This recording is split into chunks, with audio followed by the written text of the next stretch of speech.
Well, before we go further, economic hitmen, for those who haven't heard you describe this, let alone describe yourself as this, what do you mean? Well, really, I think it's fair to say that since World War II, we economic hitmen have managed to create the world's first truly global empire. And we've done it primarily without the military, unlike other empires in history. We've done it through economics very subtly. We work many different ways, but perhaps the most common one is that we will identify a third world country that has resources our corporations covet, such as oil, and then we arrange a huge loan to that country from the World Bank or one of its sister organizations. The money never actually goes to the country. It goes instead to U.S. corporations who build big infrastructure projects, power grids, industrial parks, harbors, highways, things that benefit a few very rich people but do not reach the poor at all. The poor aren't connected to the power grids. They don't have the skills to get jobs in industrial parks. But they and the whole country are left holding this huge debt. And it's such a big debt that the country can't possibly repay it. So at some point in time, we economic hitmen go back to that country and say, look, you know, you owe us a lot of money, you can't pay your debt, so you've got to give us a pound of flesh. And explain your history. What made you an economic hitman? Well, when I graduated from business school at Boston University, I was recruited by the National Security Agency, the nation's largest and perhaps most secretive spy organization. People sometimes think the CIA is that, but the NSA many times larger. Yeah, it is. It's much larger, at least it was in those days. And it's very, very secretive. There's a lot of rumors. We know quite a lot about the CIA, I think, but we know very, very little about the NSA. It claims to only work in cryptography, you know, encoding and decoding messages. But in fact, we all know that they're the people who have been listening in on our telephone conversations. That's come out recently. And they're a very, very secretive organization. They put me through a series of tests, very extensive tests, lie detector tests, psychological tests during my last year in college. And I think it's fair to say that they identified me as a good potential economic hitman. They also identified a number of weaknesses in my character that would make it relatively easy for them to hook me, to bring me in. And I think those weaknesses are kind of what we might call the three big drugs of our culture: money, power, and sex. Who amongst us doesn't have one of them? I had all three at the time. You know, that's what's very interesting about this whole system, Amy, is that there's no direct connection. The NSA had interviewed me, identified me, and then essentially turned me over to this private corporation. It's a very subtle and very smart system whereby it's the private industry that goes out and does this work. So if we're caught doing something, if we're caught bribing or corrupting local officials in some country, it's blamed on private industry, not on the U.S. government. And it's interesting that in the few instances when economic hitmen fail, what we call the jackals, who are people who come in to overthrow governments or assassinate their leaders, also come out of private industry. These are not CIA employees. We all have this image of the 007, the government agent hired to kill, you know, with license to kill. But these days, the government agents, in my experience, don't do that. It's done by private consultants that are brought in to do this work. And I've known a number of these individuals personally and still do. And the leader is the United States, and it's actually the corporations within these countries, that run it. It's not the governments, because after all, the governments serve at the pleasure of the corporations. In our own country, we know that the next two final presidential candidates, Republican and Democrat alike, are going to each have to raise something like $500 million. And that's not going to come from me and you. Primarily, that's going to come from the people who own and run our big corporations. They're totally beholden to the government. So the G8 really is this group of countries that represent the biggest multinational corporations in the world and really serve at their behest. And what we're seeing now in Europe, and we're seeing it very strongly in Latin America, we're seeing it in the Middle East, we're seeing this huge undercurrent of resistance, of protest against this empire that's been built out of this. And it's been such a subtle empire that people haven't been aware of it because it wasn't built by the military. It was built by economic hitmen. Most of us aren't aware of it. Most Americans have no idea that these incredible lifestyles that we all lead are because we're part of a very vicious empire that literally enslaves people around the world, misuses people. But we're beginning to understand this, and the Europeans and the Latin Americans are at the forefront of this understanding. Let's talk about Latin America and its leaders like Jaime Roldos. Talk about him and his significance. You wrote about him in your first book, Confessions of an Economic Hitman. Yeah, Jaime Roldos was an amazing man. After many years of military dictators in Ecuador, U.S. puppet dictators, there was a democratic election, and one man, Jaime Roldos, ran on a platform that said Ecuadorian resources ought to be used to help the Ecuadorian people, and specifically oil, which at that time was just coming in. This was in the late 70s. And I was sent to Ecuador, and I was also sent at the same time to Panama to work with Omar Torrijos to bring these men around, to corrupt them basically, to change their minds. They'd, you know, in the case of Jaime Roldos, he won the election by a landslide, and now he started to put into action his policy, his promises, and was going to tax the oil companies if they weren't willing to give much more of their profits back to the Ecuadorian people. Then he threatened to nationalize them. So I was sent down along with other economic hitmen. I played a fairly minor role in that case and a major one in Panama with Torrijos. But we were sent into these countries to get these men to change their policies, to go against their own campaign promises. And basically what you do is you tell them, look, you know, if you play our game, I can make you and your family very wealthy. I can make sure that you get very rich. If you don't play our game, if you follow your campaign promises, you may go the way of Allende in Chile, or Arbenz in Guatemala, or Lumumba in the Congo. On and on. We can list all these presidents that we've either overthrown or assassinated because they didn't play our game. But Jaime would not come around, Jaime Roldos. He stayed uncorruptible, as did Omar Torrijos. And both of these, and from an economic hitman perspective, this is very disturbing, because not only did I know I was likely to fail at my job, but I knew that if I failed, something dire was going to happen. The jackals would come in, and they would either overthrow these men or assassinate them. And in both cases, these men were assassinated. I have no doubt they died in airplane crashes 2 months apart from each other in 1981. A single plane, their own private planes crashed. Explain more what happened with Omar Torrijos. Well, Omar again was very, very stalwartly standing up to the United States, demanding that the Panama Canal should be owned by Panamanians.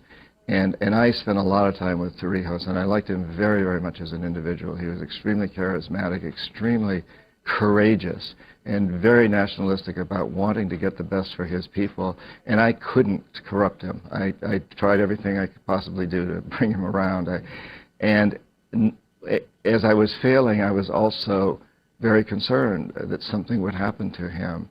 And sure enough, it was interesting that Jaime Roldos' plane crashed in May, and Torrijos got his family together and said, I'm probably next, but I'm ready to go. We've now got the canal turned over. He'd signed a treaty with Jimmy Carter to get the canal in Panamanian hands. He said, I've accomplished my job, and I'm ready to go now. And he had a dream about being in a plane that hit a mountain. And within 2 months after it happened to Roldos, it happened to Torrijos also. And you met with both these men? Yes, I met with both of them. What were your conversations like? Well, especially with Torrijos, I spent a lot of time with him in some formal meetings and also at cocktail parties and barbecues. He was big on things like that. And it was constantly trying to get him to come around to our side and letting him know that if he did, he and his family would get some very lucrative contracts, would become very wealthy. And, you know, warning him, and he didn't really need much warning because he knew what would be likely to happen if he didn't. And his attitude was, I want to get done what I can in my lifetime, and then so be it. And it's been interesting, Amy, that since I wrote the book Confessions, Marta Roldos, who's Jaime's daughter, has come to the United States to meet with me, and I just spent time with her in Ecuador. She's now a member of Parliament in Ecuador, just elected, and she married Omar Torrijos' nephew. And it's really interesting to hear their stories about what was going on. She was 17 at the time. Her mother was also in the plane that her father died in. The two of them died in that plane. And then to hear her talk about how her husband, Omar's nephew, was in that meeting when the family was called together, and Omar said, I'm probably next, but I'm ready to go. I've done my job. I've done what I could do for my people, so I'm ready to go if that's what has to happen. And in fact, it often happened that with these loans, the GNP, the gross national product, did increase. But what also was true, and what Omar knew, and Jaime Roldos knew, and I was coming to know very strongly, was that even if the general economy increased, the poor people with these loans would get poorer. The rich would make all the money because most of the poor people weren't even tied into the gross national product. A lot of them didn't even make income. They were living off subsistence farming. They benefited nothing, but they were left holding the debt. And because of these huge debts, their country in the long term would not be able to provide them with health care, education, and other social services. Roughly 50,000 people die every single day from hunger-related diseases and curable diseases that they don't get the medicines for, simply because they're part of a system that demands that they put in long hours and get very, very low pay so we can have things cheaper in this country. And Congo is an incredibly potent example of that. You talk about the so-called defeats in Vietnam and Iraq and what they mean for corporations. Yeah, well, you and I look at them as defeats, perhaps, and certainly anybody who lost a child or a sibling or a spouse in these countries look at them as disasters, as defeats. But the corporations made a huge amount of money off Vietnam, the military industry, the huge corporations, the construction companies, and of course they're doing it in a very, very big way in Iraq. So the corporatocracy, the people that in fact are insisting that our young men and women continue to go to Iraq and fight, they're making a tremendous amount of money. These are not failures to them. They're successes from a very strong economic standpoint. And I know that sounds cynical. I am cynical about these things. I've been there. I've seen it. And, you know, we must learn not to put up with that anymore, all of us. You were talking to John Perkins. His book is The Secret History of the American Empire. It's the 40th anniversary of the 1967 Israeli-Arab War. You talk about Israel being Fortress America in the Middle East. I think it's very sad and very telling once again that the Israeli people, for the most part, are led to believe that they've been given this land as a payoff basically for the Holocaust because they deserve to be recompensed. And of course the Holocaust was terrible and they do deserve to be taken care of and recompensed and have stability. But why would we locate that place in the middle of the Arab world, their traditional enemies? Why would we locate that place in such an unstable area? It's because it is serving as a huge fortress for us in the biggest oil fields known in the world today, and we knew this when Israel was located there.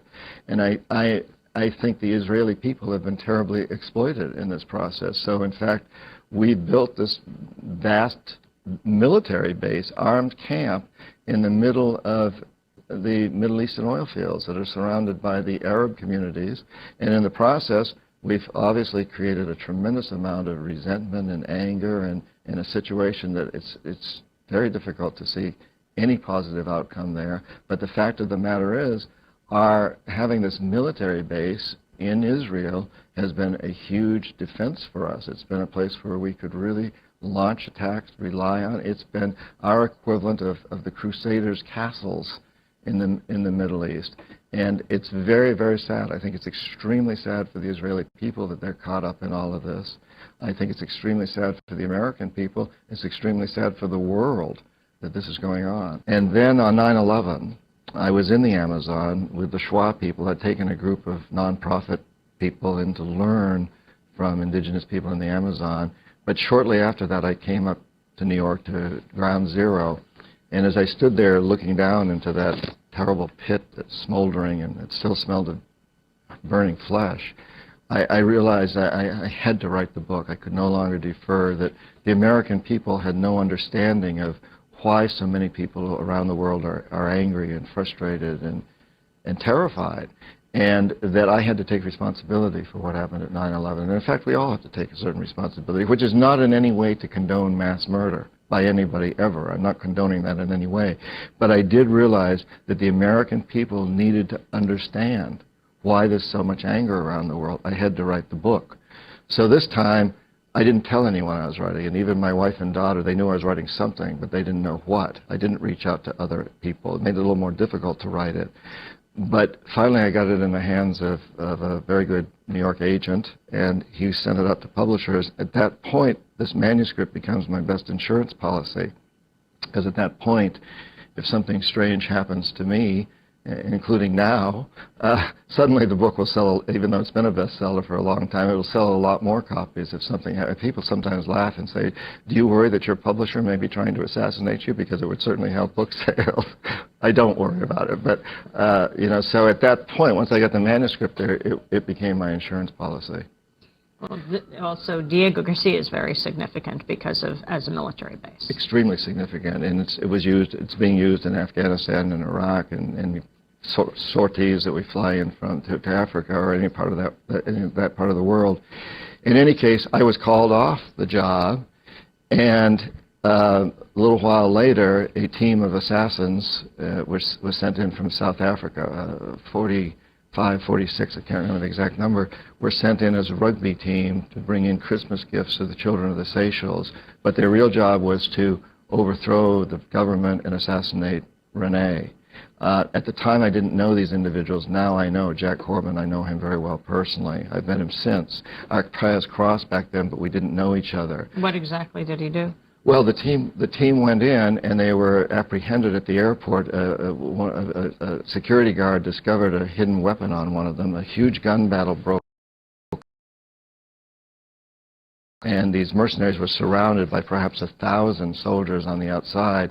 Jack told me it was one of the few times in his life where he figured he was going to die and had time to think about it. Many times he could have died, but he just reacted quickly. And they didn't know what to do. But eventually an Air India 707 came into view and asked permission to land, and they gave it permission to land. As soon as it landed, they hijacked it. And they flew it back to Durban, South Africa. And I'm now watching this on the national news. This is now on U.S. national news, and I'm knowing that this is. I didn't know what was going to happen when I was called off the case, but now I'm seeing it unfold. And to the world, what we saw is this plane, Air India 707, flies into Durban, South Africa, surrounded by South African security guards. The men on the plane give themselves up. They're marched off. They're sent to court, and then sentenced to prison and some like execution.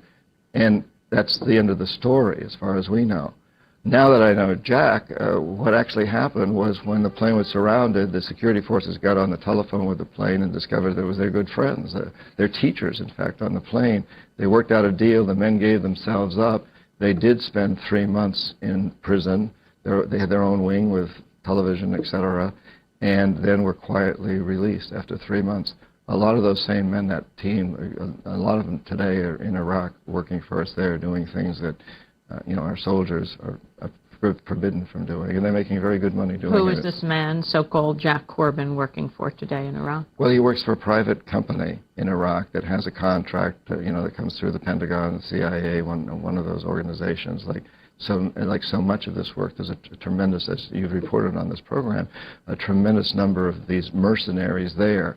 Jack Corbin and his people are at the very top of that level. They're the extremely skilled ones who do the really delicate work. We've also got a lot of people working for Blackwater and others that, are not quite as skilled and are just out there doing kind of the grunt work, but there's all kinds at that level. That their corporations need to be institutions to make this a better world rather than institutions that serve a few very rich people, and their goal is to make those people even richer. We need to turn this around. We must.